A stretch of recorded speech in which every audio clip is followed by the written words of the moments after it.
What if the house where the Virgin Mary once lived, the very home where the angel Gabriel announced the Incarnation, was transported across continents, not by human hands, but by angels themselves?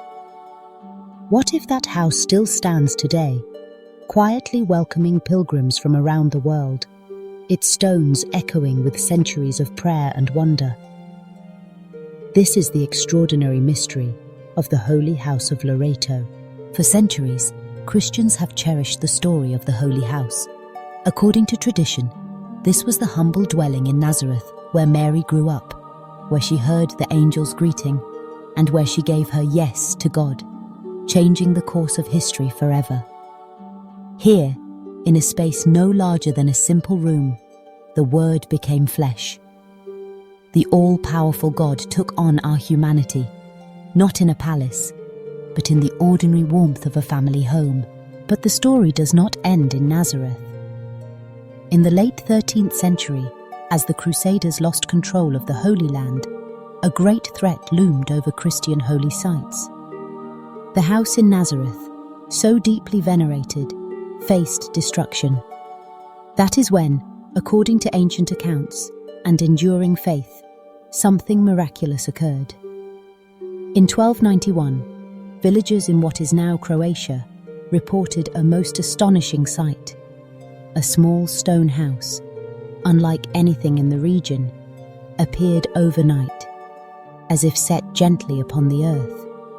The locals, bewildered by its sudden arrival and unfamiliar style, soon learned its story.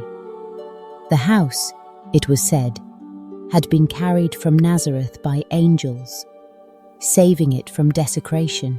But the journey was not over. Only a few years later, in 1294, the very same house appeared in Loreto, a little town nestled in the hills of central Italy. Once again, people were astonished by the sudden presence of a building so clearly foreign to their land and so rich in spiritual significance. The house was placed on a simple roadside, with no foundations anchoring it to the ground, just resting, as though set down with care from above. Visitors to Loreto today can still see these humble walls.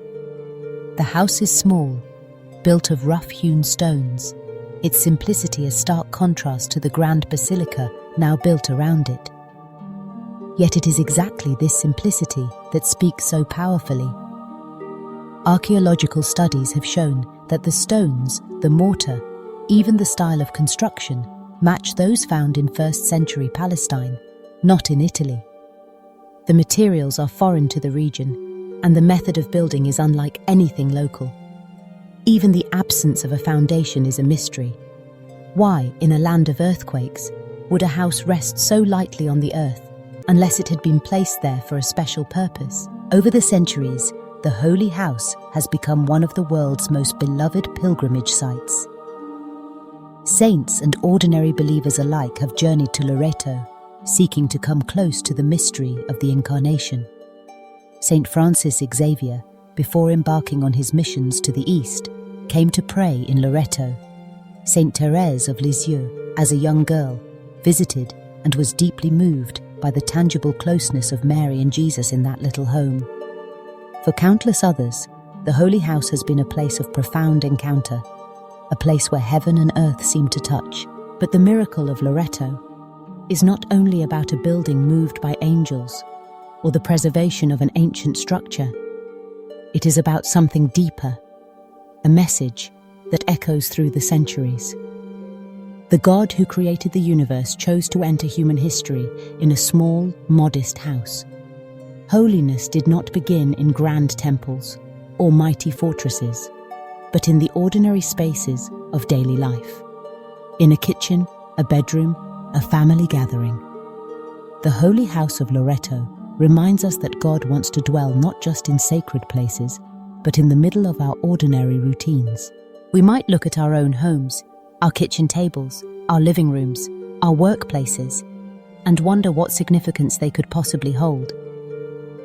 Yet the miracle of Loreto suggests that even the most humble settings can become places of profound encounter with God.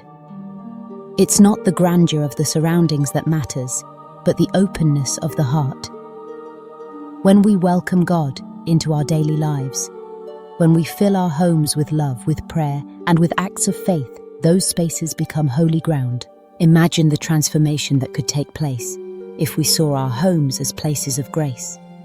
If every meal shared, every conversation, every quiet moment became an opportunity to meet the God who longs to dwell with us. The story of the Holy House is an invitation to embrace the sacredness of the ordinary. Just as the house in Loreto became a beacon of faith for the world, so too can our homes shine with the light of God's presence. So, when you think of Loreto, don't just picture a house carried miraculously by angels across land and sea. Picture your own home, your own life, transformed by the same spirit of love and surrender that filled Mary's heart. The miracle is not only that God visited the world, but that he chose to do so in a way that invites us all to welcome him into our own lives. Your home, no matter how simple, can be a holy place, a place where God's love is felt, shared, and celebrated. In the end, the message of Loreto is simple but profound.